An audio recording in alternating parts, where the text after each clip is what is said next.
In 1989, a software company in San Rafael, California, released a three-digit number. That number would go on to determine whether you get an apartment, a job, a car loan, or a cell phone plan. It would quietly become one of the most powerful gatekeeping tools in American life. And here's the uncomfortable part. It was never designed to measure your financial responsibility. It was designed to measure your profitability to lenders. Today, over 200 million Americans have a credit score. Banks check it, landlords check it, employers check it, insurance companies use it to set your rates.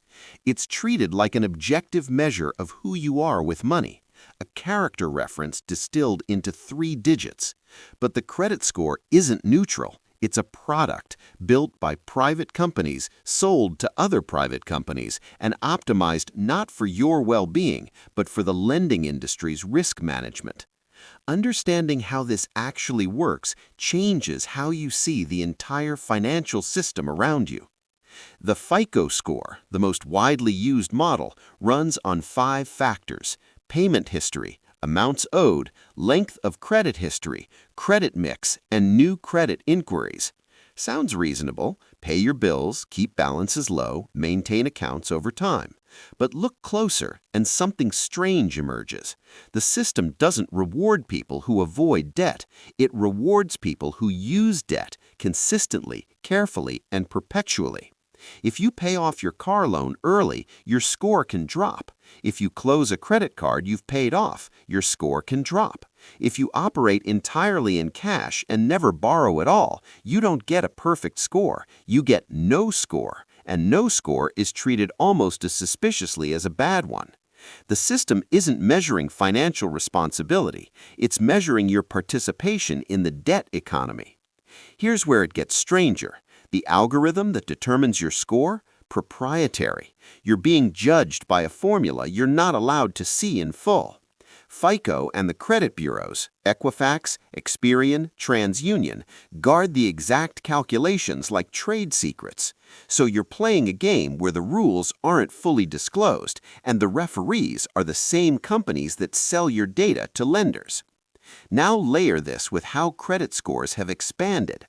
Originally, the score existed for one purpose: to help banks decide whether to give you a loan. That was it, a narrow risk assessment tool. But it didn't stay narrow. Today, employers in most states can pull your credit during hiring. Landlords use it to screen tenants. Insurance companies use credit-based scores to adjust your premiums. Want a cell phone contract? They check your credit. Want to rent a car? Same story. A tool designed to assess loan risk now functions as a quiet gatekeeping system for housing, employment, and daily life, without any legislation expanding its purpose, without any democratic vote. Private companies decided this was useful, and it became the standard. The public narrative is simple. Your credit score reflects how responsible you are with money. Build good habits, get a good score. It's merit-based, it's fair. But the structural reality is different. The system incentivizes permanent participation in debt. It penalizes people who don't borrow, and it has expanded into areas of life it was never intended to reach, managed by companies accountable to shareholders, not citizens. It's not a financial health metric. It's a behavior compliance score for the lending ecosystem. This matters because credit scores have become invisible infrastructure. They shape who gets opportunities and who doesn't, silently, automatically, at scale. And because the system is privatized and opaque, there's no real feedback mechanism, no way to challenge the model itself. You can dispute an error on your report. You cannot dispute the logic of the algorithm that scores you. Other countries operate differently. In parts of Europe, credit assessments exist but don't dominate daily life the way they do here. Some nations treat housing and employment as entirely separate from lending history.